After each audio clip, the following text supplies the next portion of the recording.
February began beneath the snow moon, sometimes called the storm or hunger moon. In my previous video, Wolf Moon to Snow Moon, Stormy Cornwall, I shared some of the aftermath of the winter storms that passed through the county during January, and as February arrived, the rain continued. This winter went on to become the wettest on record for Cornwall, with rain returning week after week. Near Bodmin Moor at Cardinham, rain fell on 55 consecutive days from the end of December through to late February. It was a long stretch of grey skies, flooded fields and rivers running high.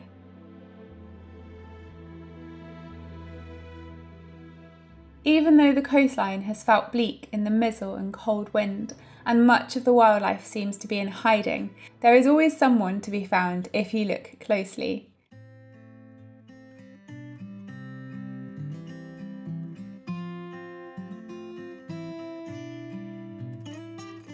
This field vole lives in a shallow burrow in a grass bank, and likely has a few smaller nests nearby. He moves along the narrow passageways he has carved through the grass, tunnels that connect his burrow to feeding areas.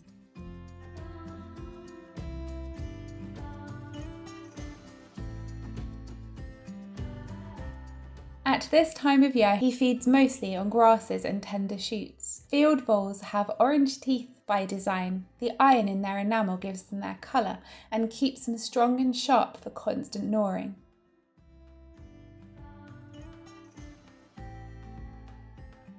Field voles are generally solitary, keeping to their own burrows and runways except during the breeding season. It brought me so much joy to see this gorgeous little creature.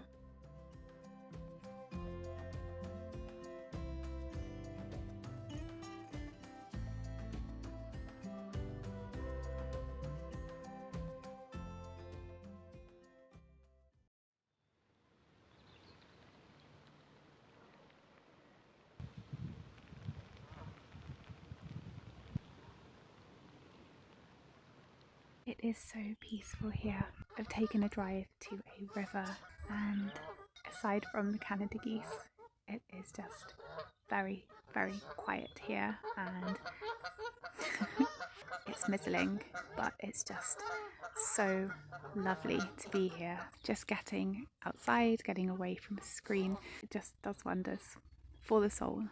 I really hope you enjoy joining me on this mini wildlife excursion.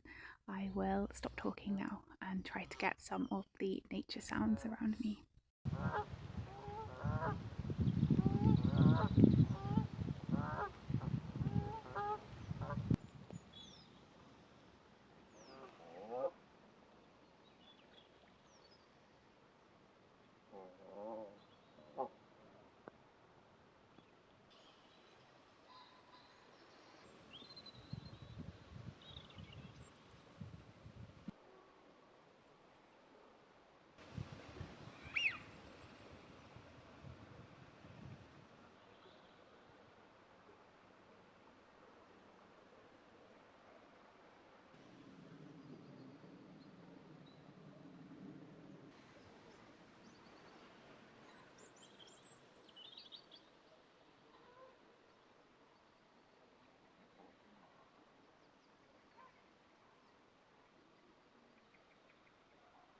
About 7 a.m. and I'm here at Porth Reservoir, hoping to find a great-crested grebe, but I've literally just spotted the grebe moments after getting out of the car, which is great.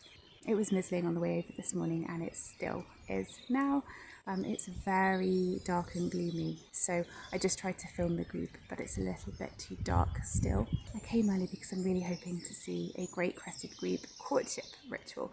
I'm not sure if the grebe here are at that stage yet, but I thought it was worth a try, and early morning is a good time to potentially see the ritual.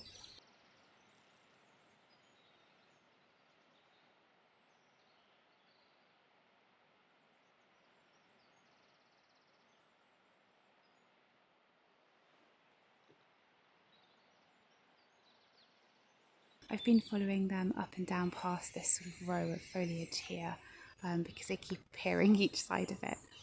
But now it looks like they're heading off up the reservoir a bit further, so I'm going to set off and follow them. There have been signs of courtship. They've been shaking their heads at each other, but nothing has progressed beyond that. So I think I'll trail them for a bit longer. I stayed at the reservoir until about 8 a.m. I saw more of the head-shaking display, but nothing further. Some great crested grebes with established bonds may only perform this synchronised headshake to reaffirm their connection, skipping the full display. For pairs doing the full courtship, both birds rise upright, chests raised, and shake their heads together. Then comes the weed dance. Each dives to collect a piece of vegetation and presents it to the other. Sometimes one dives completely underwater and resurfaces beside its partner.